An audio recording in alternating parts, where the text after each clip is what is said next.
We'll go for CYC.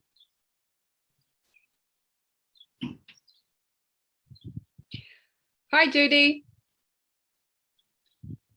Hello. Hello, Hi, everyone. can you hear us? Great, thank you. Welcome to the committee. You've got two of the members of the committee ready to listen to your submission. We're really interested in what you have to say, and you've got 5 minutes with us, so take it away. Is it 10 minutes? Oh, yes, I'm sorry. You have 10 minutes as an organization. Great, thank you.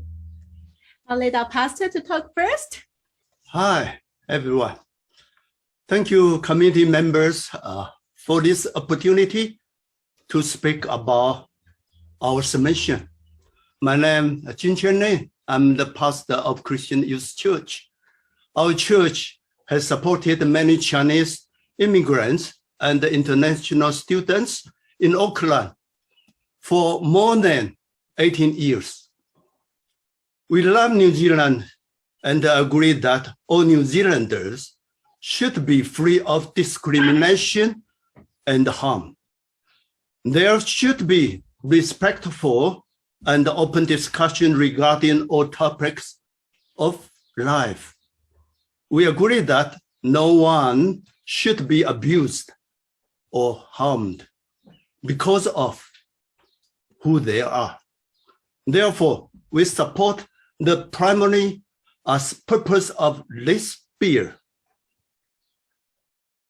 That is, one, to prevent harm, and two, to promote respectful and open discussion regarding sexuality and gender.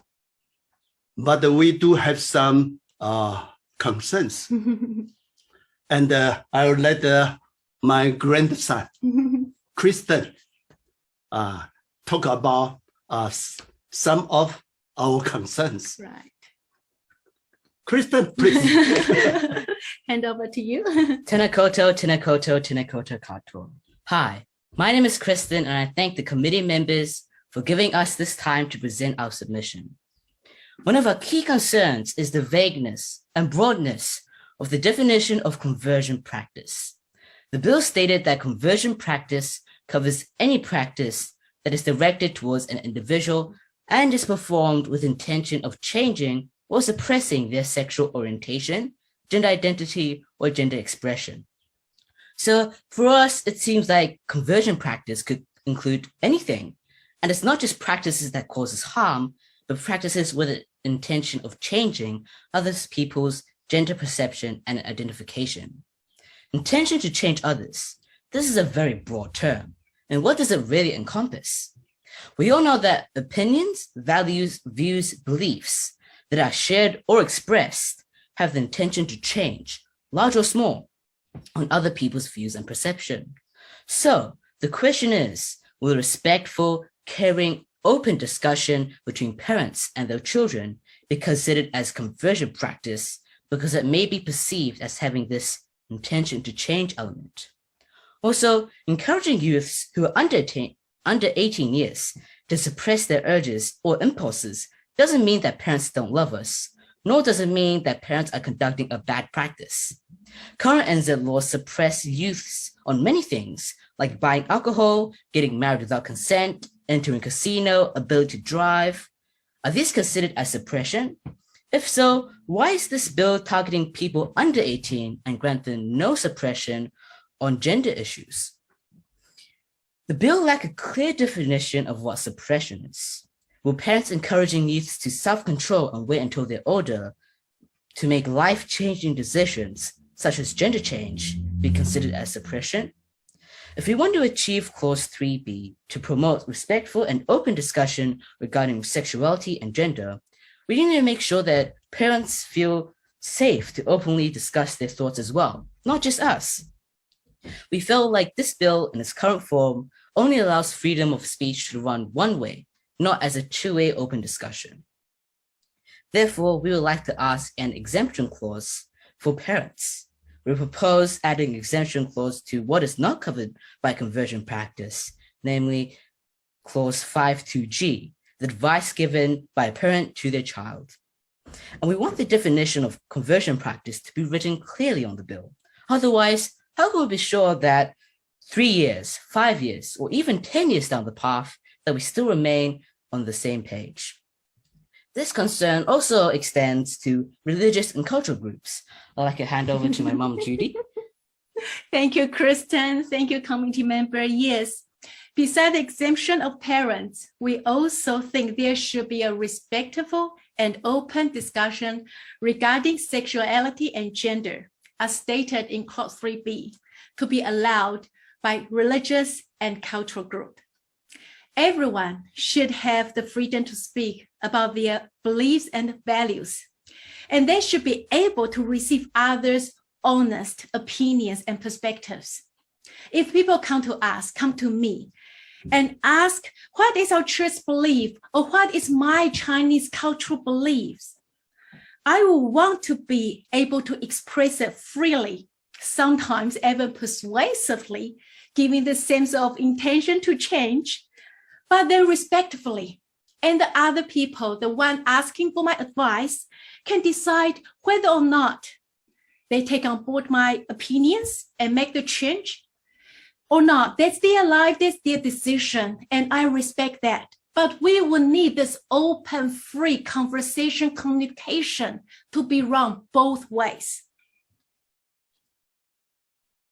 And that is why we think that's important to allow the sense of freedom, to give the security. And we want to provide our point of view to people who ask our opinion honestly about what we believe in. Also, we have a concern why the bill in this current form say consent is not a defense. We want to make sure that our grandparents, our elders in our Chinese cultural group, they can speak freely to our youngsters. They can express their views. Therefore, we want the exemption clause, clause 5(2)(f), to remove the word. That is not intention to change. That's on the second line of 5(2)(f). And we also wanted to add cultural belief to that exemption clause. So it will read the clause 5(2)(f), the expression of a religious and cultural principle or belief made to an individual, full stop, as the exemption clause. Also, we propose that clause 10 to be changed to consent is a defense. This makes it very clear that consent given is a defense and people can respond to a request for advice or for help without fear of being criminalized under this bill. To be honest, family is the foundation of society. We want this sense of safety. We want this conversation, open conversation to run within the family. That's why we have the 3 generations today, the grandparents, myself and my son. He's only 12. I think he did great. So to present this as New Zealand society, and we want this sense of security, safety to run through to all the cultural group, all the religious group. So this is our oral submission for today. Thank you so much for listening, and we are happy to receive any questions. Wonderful. Thank you so much for that submission. That has given us a lot to think about. And I want to especially thank Tristan for making a very brave submission that was very well researched and well put together. So thank you very much for that. Thank you. Thank you. Look, I do, we are coming to the end of your time, but I just wanted to ask you very briefly about the specific changes which you've suggested. Do you think that the change that you've suggested around consent being a defense for this, in your experience of practices within your community and within your network of churches, would consent make a difference? Are there people who are actively choosing to engage in that sort of therapy that we might be discussing here? We are not so much talking about the therapy, but it's more like, because so far we're not really sure what that therapy consists of. That's our one big question. So we don't know what conversion practice include, but we just feel that it's just too vague. And to be honest, in our cultural group, we youngsters do ask for advice and seek for parents, grandparents, elders' opinion on things. But it's just like we don't know when we will cross the border and we will push them and we will just kind of offending the law, if you know what I mean. So, so yes, people do ask for advice, and we just want to give this sense of free conversation, respectful conversation. If there's any doubt that people may be coerced into consent, we think more help should be provided to family of how to do this healthy conversation, discussion, opening up topic to discuss openly, freely, rather than just saying that consent is not the defense. That's consent. It doesn't mean anything. I think it's not right. Some people really do give a genuine consent, and we need to respect that. And if people been feeling like coerced into consenting, we need to help them to say yes when it's yes, no when it's no, not coercing to. We need to train people's communication. We need to have a better family dynamic if that's what's been happening. We need to know the reason why their consent is not a consent. And we need to, that's why we think it's not really we need to make sure consent is consent. But if there's anything playing underneath that, we need to sort out what is that and what need really happening to help a healthy intergenerational, intercultural, the group discussion. Discussion of different group. So that's what we are thinking and proposing. And that's come through loud and clear from your submission, especially with the different generations of your family represented.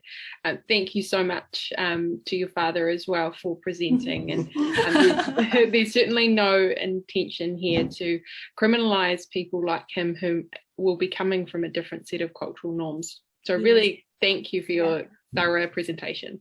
Thank you very much. Thank you very much. Thank you.